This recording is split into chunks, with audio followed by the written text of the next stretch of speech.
Good afternoon, everyone, and welcome to the IGLUNA Student Project Show from the team P1, MELiSSA. The student team from the MELiSSA Foundation in Belgium are working on a human urine recycling system linked to the photoreactor with a hydroponic unit. We're excited to see and learn more about the project. Welcome. Hello, everyone. Good afternoon. Welcome to our project show. We are the first of the IGLUNA 2020 virtual field campaign, and we are the team MELiSSA.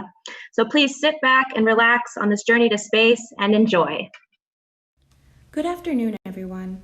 We are an international team of PhD students and a postdoc working in different cities across Europe. Let's meet our team. We start in Spain, where we find Carles, who is a researcher at the Autonomous University of Barcelona, focused on modeling and control of closed systems. Now we head over to Switzerland, and near Zurich we find Grace, who is a researcher at the Swiss Federal Institute of Technology, where she focuses on hydroponic crop production using human urine-derived waste products. And Valentine, who is a researcher at the Swiss Federal Institute of Aquatic Science and Technology, where he focuses on resource recovery from wastewater. Now we make our way up to Belgium, where we find Tim at the Catholic University of Leuven, where he focuses his research on anaerobic digestion. And over to Antwerp, where we find Radu, who is a visiting researcher at the University of Antwerp, while also working with Samia IP Star in the Netherlands. He focuses on technology transfers for terrestrial application. Finally, we find ourselves in Ghent, where Jolene is a researcher at Ghent University, specializing in resource recovery from wastewater. We are each doing research in the framework of the MELiSSA project, the regenerative life support system under development by the European Space Agency and several partner institutions. So strap in, because today we're going to take you on a journey to space. The Eagle has landed. 51 years ago, the first astronauts set foot on the moon. In the 3 years after this historic event, 5 more missions brought astronauts to the moon. The Artemis program, led by NASA, has a goal to return astronauts to the moon by 2024. Space agencies are also preparing a lunar gateway, a small spaceship in orbit around the moon that will act as a science outpost for human and robotic lunar exploration. As the conditions are very similar to what astronauts and spaceships will experience in deep space, the lunar gateway will be used to prepare future deep space missions, such as a crewed mission to Mars. Mars is our closest neighbor in the solar system, on average 225 million kilometers from Earth. It takes about 6 months to get there, and a journey back and forth will take around 1,000 days. Thus far, only rovers have been sent to Mars, but nowadays many space agencies and commercial space companies are planning future crewed missions and even settlements on Mars. One of the major challenges for these missions is the need to support human life with minimal external input. To survive in space, astronauts need about 0.9 kilograms of oxygen, between 5 and 15 liters of water for drinking and hygiene use, and about 1.8 kilograms of food per day. Also, waste is generated. Waste management and environmental control is crucial, as improper treatment of CO2, urine and fecal material would quickly yield dangerous conditions. The easiest way to supply enough oxygen, food and water on board is to take it all from the start of the mission, or to send resupply missions regularly. Waste can be stored on board, but needs to be stabilized to remove the associated risks, or it can be vented. But the further away and the longer the mission, the more life support consumables are required. About 50 to 100 tons would be needed for a 3-year mission to Mars with 6 astronauts. The most powerful rocket can only take a payload of about 16 tons to Mars, so we would need at least 4 space shuttles to carry all life support consumables. To reduce the amount of life support consumables that need to be transported to space, waste can be reused and converted into oxygen, water and food by a so-called regenerative life support system. At present, the continuously crewed International Space Station already recycles most of its air and water. Oxygen is produced from water using electricity. About 1 liter of water is used to produce 0.9 kilograms of oxygen. The oxygen is converted into carbon dioxide by the astronauts. The carbon dioxide needs to be removed from the atmosphere as too high concentrations are toxic for the astronauts. Carbon dioxide can be combined with the hydrogen gas back to water and methane, but at present a considerable fraction is still lost. Water is currently recovered from urine, flush water and condensate using physicochemical processes, whereas food is still supplied from Earth. In addition, water is frequently resupplied as only about 85% of the water can be recovered. This system works well for the ISS, however resupply missions are costly. But missions to Mars cannot be frequently resupplied. Cost is one factor, but distance and timing is another, as the relative position between Earth and Mars is favorable once every 2 years for transit. Hence, to enable deep space missions, regenerative life support systems with increased efficiencies and food production are required.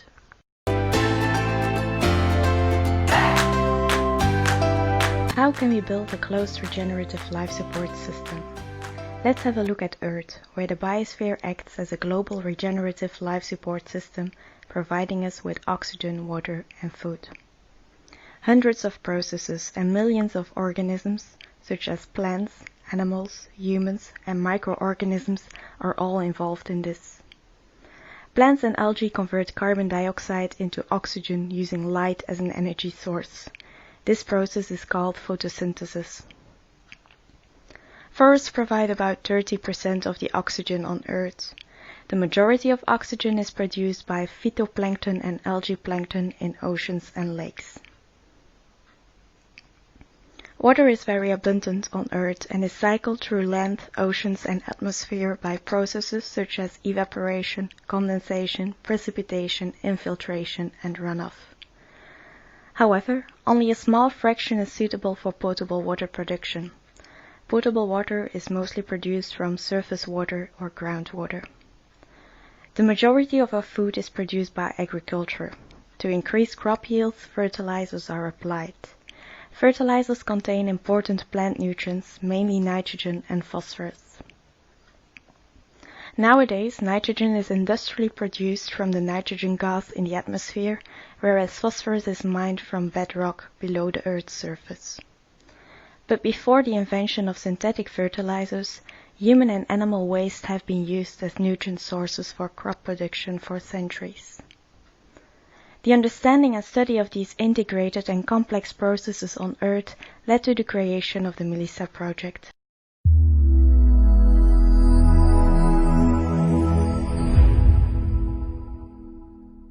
As mentioned, we each investigate parts of the MELiSSA cycle.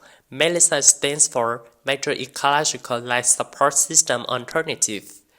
MELiSSA took its inspiration from a life ecosystem where organic waste streams are processed using the metabolisms of bacteria, plants, algae, and using light air source of energy to provide food, air revitalization, and water purification.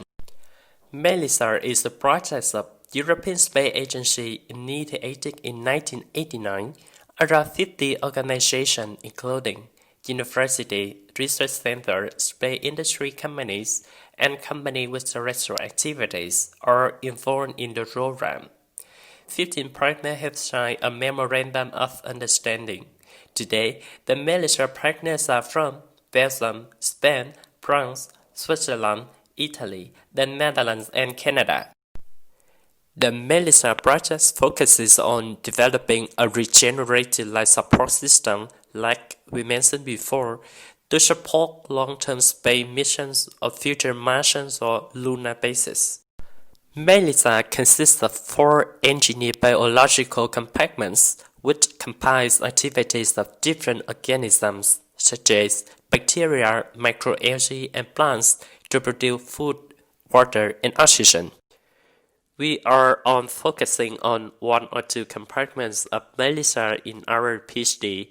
For IGLUNA 2020 challenge, we have combined all our knowledge, experience, and we wanted to construct a urine recycling system inspired on MELiSSA and our PhD research. We decided to focus on urine as waste stream, which is the most important one in terms of reusing nutrients.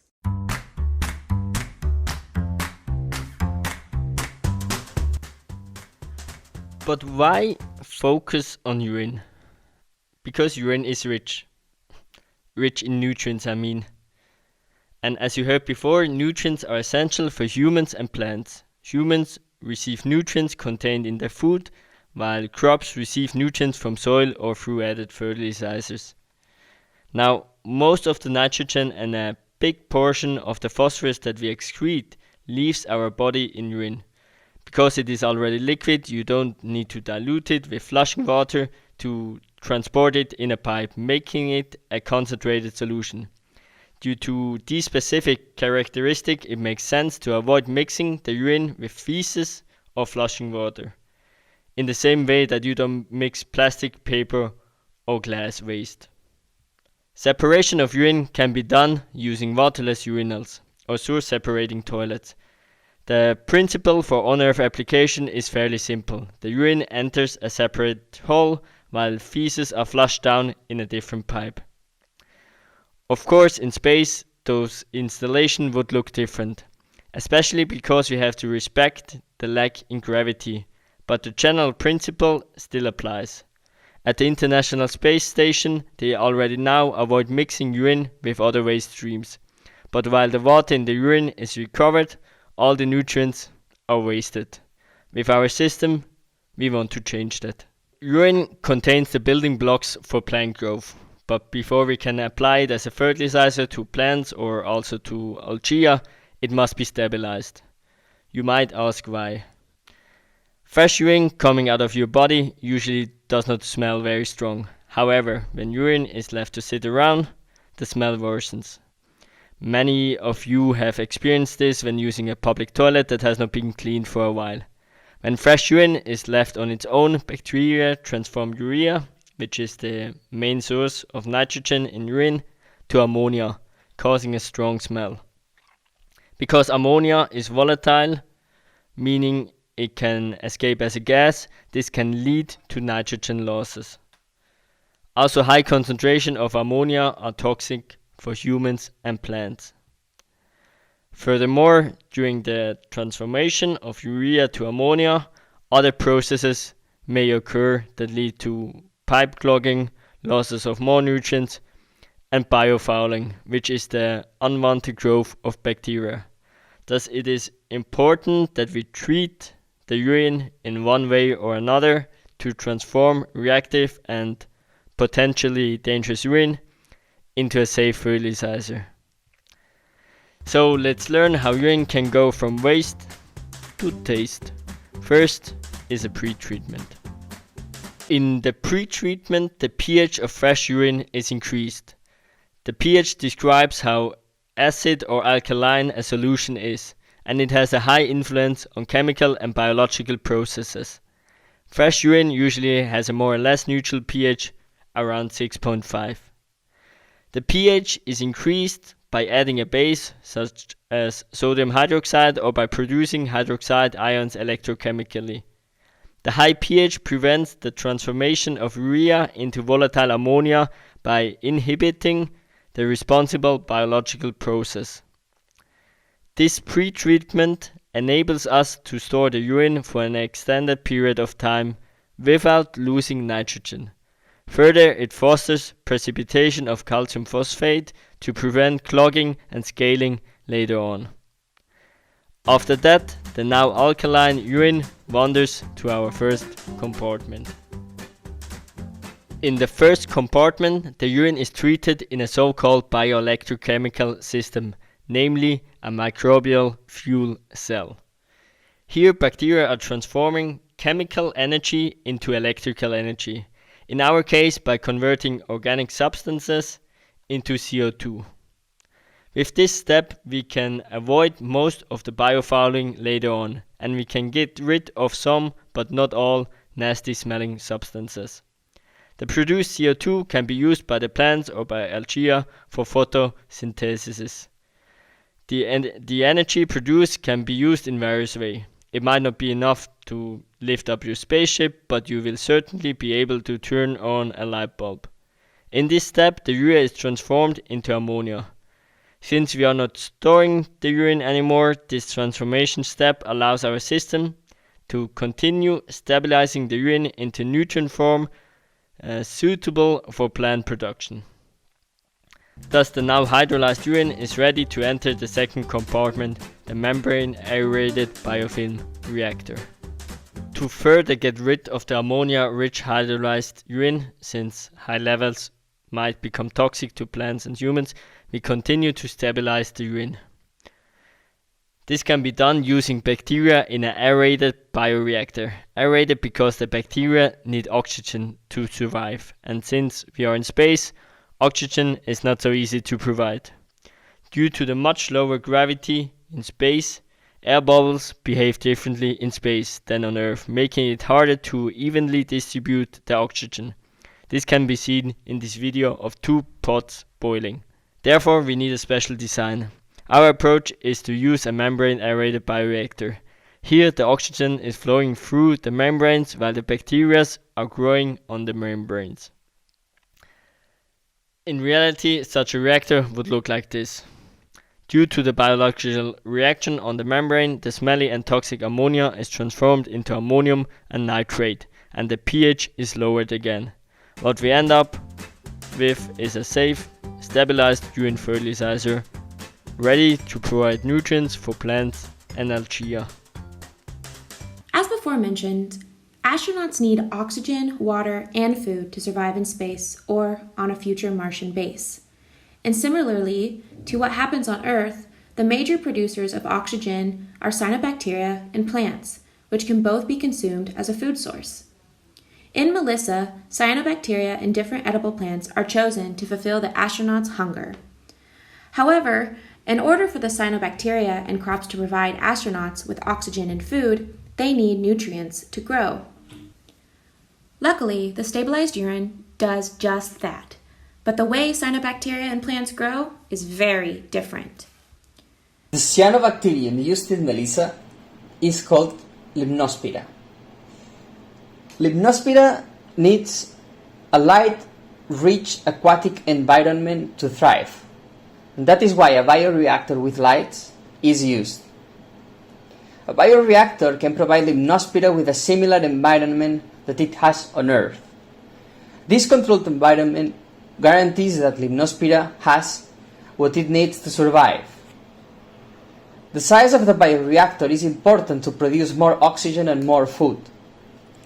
In the MELiSSA pilot plant, the capacity of the cyanobacteria bioreactor is to produce oxygen for 1 human.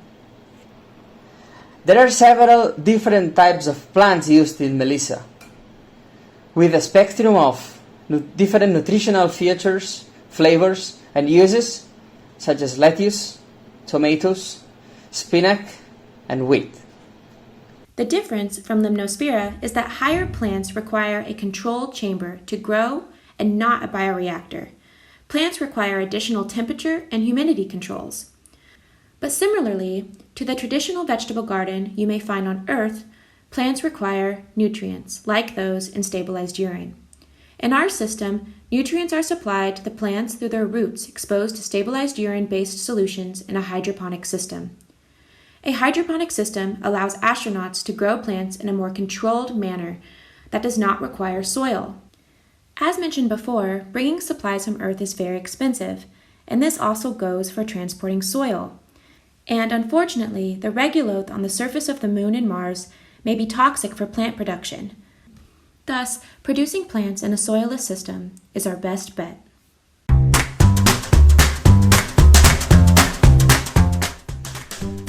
Space exploration is exciting and inspiring. The MELiSSA achievements are a proof of a successful international cooperative effort in developing technologies to sustain life in extreme environments. Here, on Earth, we have a safe space where we can test and improve technologies of the life support systems in a controlled environment.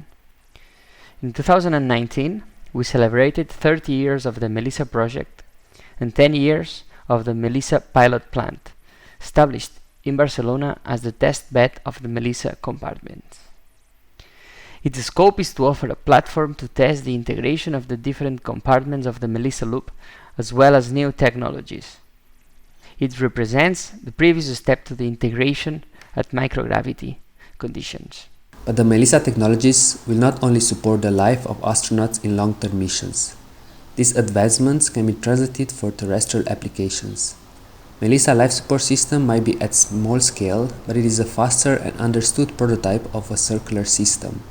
The know-how can be translated in a larger scale application and help the transition to the circular economy on Earth, the first habitat of humankind. The total population on board the International Space Station may be small. In density, it is comparable to megacities.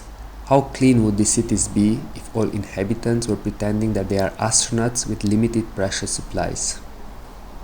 Several academic and business endeavors have the mission of bringing the space technology back to Earth and create circular solutions.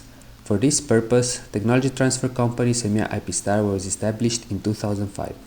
Some of the projects are driven while others are inspired by MELiSSA.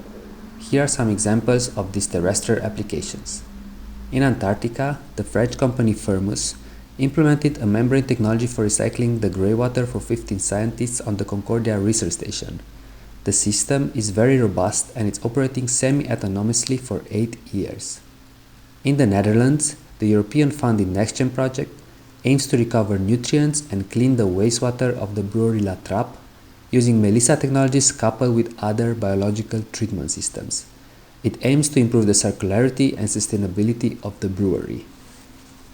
Semia Sanitation is a spin-off company using space-inspired technology in a modular, containerized system for treating municipal wastewater and recovering nutrients in the Dutch festivals.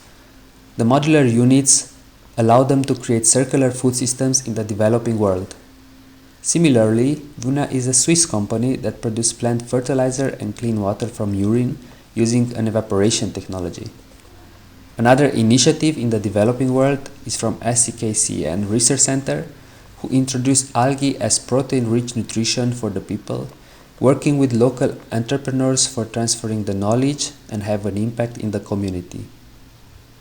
MELiSSA technology is applicable also in life sciences, where the spin-off EasyCol is using photoheterotrophic bacteria to reduce bad cholesterol and advance healthy nutrition. You can find more such examples on the MELiSSA's webpage. From water treatment in the beer industry to nutrient recovery from municipal wastewater, MELiSSA is creating a circular future on Earth. Why is this important? Water and nutrients are vital for our food systems, but the current fertilizer production and use is not sustainable. Phosphorus and potassium are mined, depleting the resources, and the nitrogen is lost, polluting and aggravating the climate change. We need to find better alternatives to help support the lives of humans on Earth, and the MELiSSA project offers the framework to transition to a more resilient circular system. Once the inhabitants of planet Earth realize they are all traveling through space, they might start thinking like astronauts and manage their communities a little more like spaceships.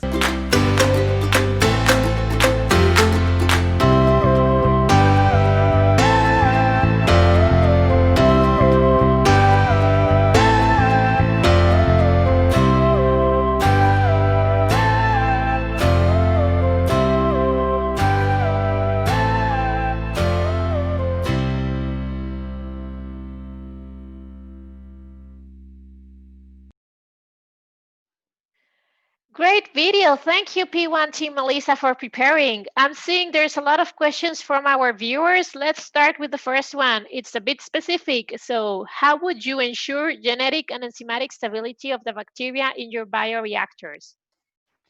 Well, ensuring the genetic and enzymatic stability is not so easy. So it's a big word, but however, MELiSSA has tried to address this issue by doing different tests, and it has been more or less proven that stability is maintained.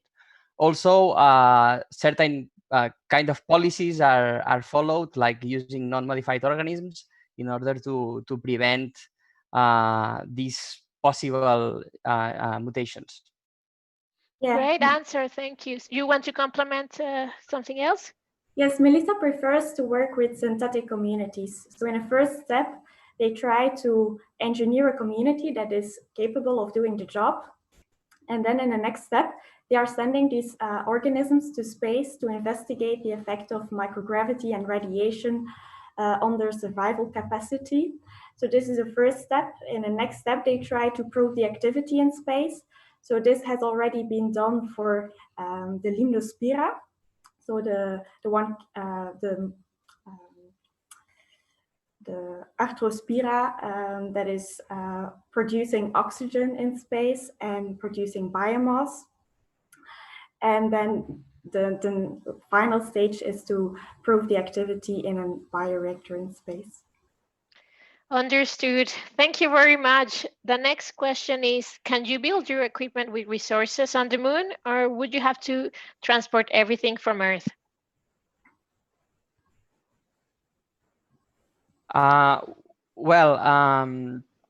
This is also an important question, I guess, for the IGLUNA platform.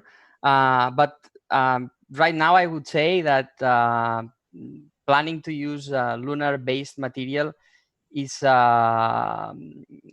thinking too much in a long term, and I would say it's somehow sci-fi at this point. I see. Thank you very much. And we have the other question about the state of the art of your technology.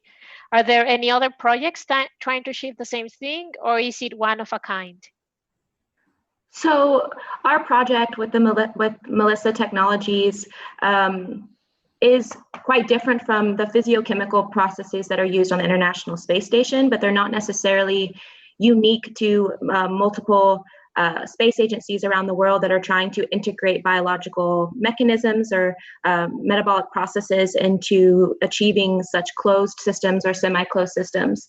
Examples include the Lunar Palace with the Chinese Space Agency, or the BIOS projects 1, 2, and 3 with the Russian Space Agency, all incorporated aspects of biological or regenerative life support system technologies, not all together. And what the MELiSSA loop concept is to have a complete closed system.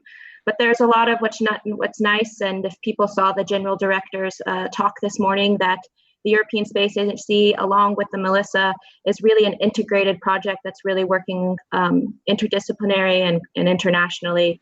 So trying to link all state-of-the-art and all informations from all these different communities. I understand. Thank you for this updated information. And another question is about space tourism. Would you have partnerships that you think of, like an Axiom project or others, for future applications? Of course, partnerships are always nice to have. Now, thinking about our project, I guess it's more designed for long-term space settlement and tourism. I also would expect that whoever pays this huge amount of money to travel to space for short term, that person probably would expect also to get some fancy food. And of course, whatever we are growing, it's super tasty and nice, but it's probably not 5-star food, more like 4-star food, I would say. That's right. Thank you. Another question is coming up. Would the waste management on the moon be centralized, or moon or Mars, in one big facility for a colony, or rather smaller modules for a few people each? Would Valentine or Jolene like to take a snap at that? I can start. I mean, this is a discussion that we actually also have on Earth, which we like different between decentralized and centralized wastewater treatment.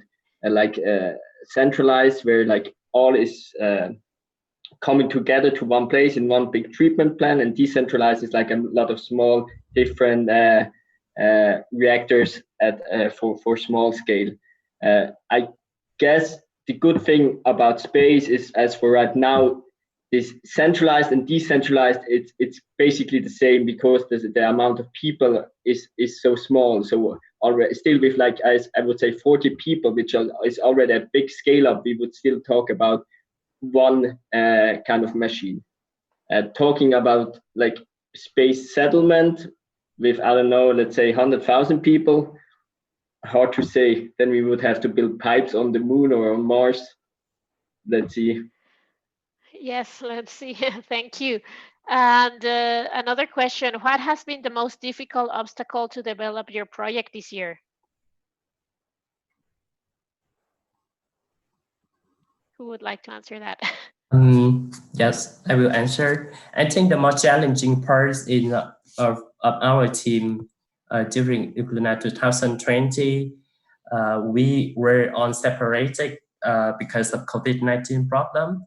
So because working far from each other is not always smoothly. And another challenging is to integrate on technology for our looks from different university in different country. Yeah. Thank you very much. Yes, that is indeed challenging times for everyone. And what would be the next steps of your project? I think the next steps for our project include us focusing how we're incorporating these projects into our individual, research foci at our individual institutions. But this, personally, for our project, we would like to see it come together in a physical form and really be able to, connect our different compartments in these different processes, from the human urine, collecting it, going through our biological reactors, and growing some plants and producing some algae. Would be quite great to see that happen as we move forward. Yes, good luck. I hope you will succeed with that. And another question comes in, how does the use of microbes bioreactors agree with a planetary protection program? Could you absolutely guarantee not contaminating the moon or any other planet? Radu, would you like to take a snap at that question? Yeah, I can try. I was thinking more in relation with the terrestrial applications, because it's also some questions about contamination. I think what we try to explain also during the project is that these systems are highly controllable in a highly controlled environment. So the risk of contamination out of these systems, it's fairly low. But I think it's one question that has to be addressed. There are a lot of partners working on that. So definitely there's an issue that has to be addressed, but I don't think it's a big problem considering how the systems are designed and operated. Okay, I see. Yes, something to think about. And let's see what happens. So that's all the questions we have for the moment. So I think we can wrap up the session. Now, I would like to thank you all for taking your time to discuss these questions. Also about your video. It was actually really clearly explained, your concept, and we hope it was also clear for the public to help them understand about the importance of life support systems for space, but not only, also for Earth. And we really appreciate your hard work and wish you all the best with your next steps. We hope you fulfill all your goals and your next aims. And yes, that's it for the moment for this project show. Please join us, everyone, for the next show at 14:15 Central European Time with P2 Robot Hub project coming soon. Thank you all for watching. And again, last but not least, if you are watching through YouTube, check the description here below. We have the link with a survey in order to give us more information about yourselves. Thank you very much, and thanks. See you later.